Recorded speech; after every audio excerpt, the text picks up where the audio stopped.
Shalom adik-adik, semangat pagi. Aku mau kenal Tuhan, aku mau cinta Tuhan melalui firman-Nya. Wah, senang sekali loh Seika kembali lagi menemani adik-adik semuanya di dalam renungan harian sekolah minggu GKTB. Tapi seperti biasa, sebelum kita merenungkan kebenaran firman Tuhan bersama-sama, mari kita berdoa. Tuhan Yesus, terima kasih untuk kesempatan yang indah yang Tuhan berikan bagi setiap kami di pagi hari ini. Kami boleh lagi diberikan kesempatan untuk merenungkan kebenaran firman-Mu. Kami berdoa kiranya Tuhan menolong setiap kami, kiranya Tuhan memimpin setiap kami, sehingga di dalam merenungkan kebenaran firman Tuhan, kami boleh merenungkan dengan sungguh-sungguh, bahkan melakukannya di dalam kehidupan kami sepanjang hari ini. Dalam nama Tuhan Yesus Kristus kami sudah berdoa. Amin. Nah, adik-adik, di pagi hari ini kita mau merenungkan kebenaran firman Tuhan di dalam kitab 1 Samuel, pasalnya yang ke-27, ayatnya yang pertama. Adik-adik bisa membaca di dalam Alkitabnya masing-masing, lalu Seika akan membacakannya untuk kita semuanya di pagi hari ini. Demikianlah firman Tuhan. Tetapi Daud berpikir dalam hatinya, bagaimanapun juga pada suatu hari aku akan binasa oleh tangan Saul. Jadi tidak ada yang lebih baik bagiku selain meluputkan diri dengan segera ke negeri orang Filistin. Maka tidak ada harapan bagi Saul untuk mencari aku lagi di seluruh daerah Israel, dan aku akan terluput dari tangannya. Nah, adik-adik, seperti yang telah kita ketahui bersama-sama di dalam renungan harian yang kemarin, bagaimana Daud membiarkan Saul untuk hidup yang kedua kalinya. Oleh sebab itu, Saul berjanji untuk tidak mengejar-ngejar Daud lagi.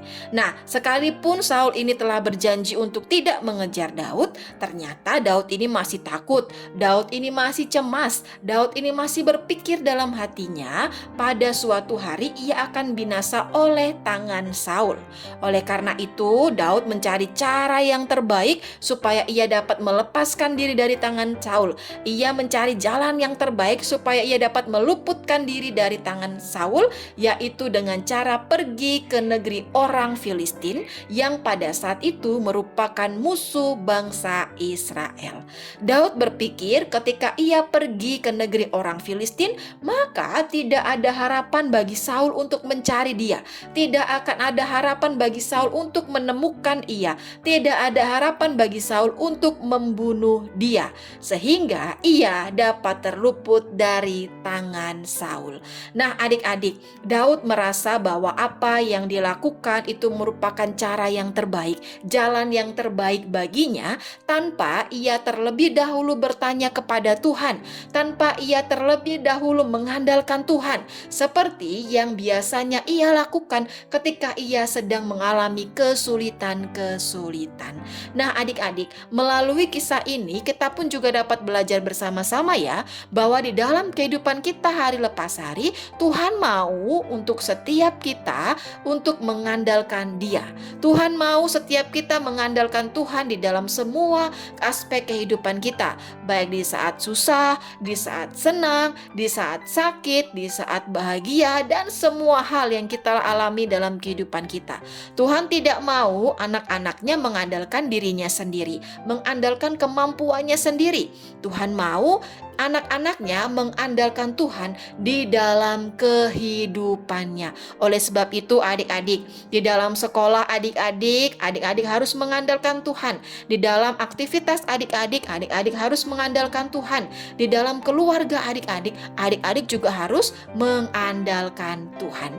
Amin. Untuk kebenaran firman Tuhan di pagi hari ini, mari kita berdoa. Tuhan Yesus, terima kasih untuk kebenaran firman-Mu di pagi hari ini yang kembali lagi mengingatkan kami untuk terus mengandalkan Tuhan di dalam kehidupan kami hari lepas hari. Baik dalam keadaan kami yang baik-baik saja ataupun di dalam keadaan kami yang kesusahan. Kiranya Tuhan menolong kami untuk kami tetap terus mengandalkan Tuhan di dalam kehidupan kami hari lepas hari. Dan kami juga berdoa menyerahkan untuk semua kegiatan kami di sepanjang hari ini. Kiranya Tuhan menolong setiap kami, memimpin setiap setiap kami, sehingga melalui apapun yang kami kerjakan di sepanjang hari ini, kami kedapatan mengandalkan Tuhan, dan kami juga boleh menjadi berkat bagi banyak orang. Dalam nama Tuhan Yesus Kristus, kami sudah berdoa. Amin. Nah, adik-adik, sekian dulu renungan firman Tuhan di pagi hari ini ya. Sampai ketemu di dalam renungan-renungan harian selanjutnya. Bye-bye adik-adik.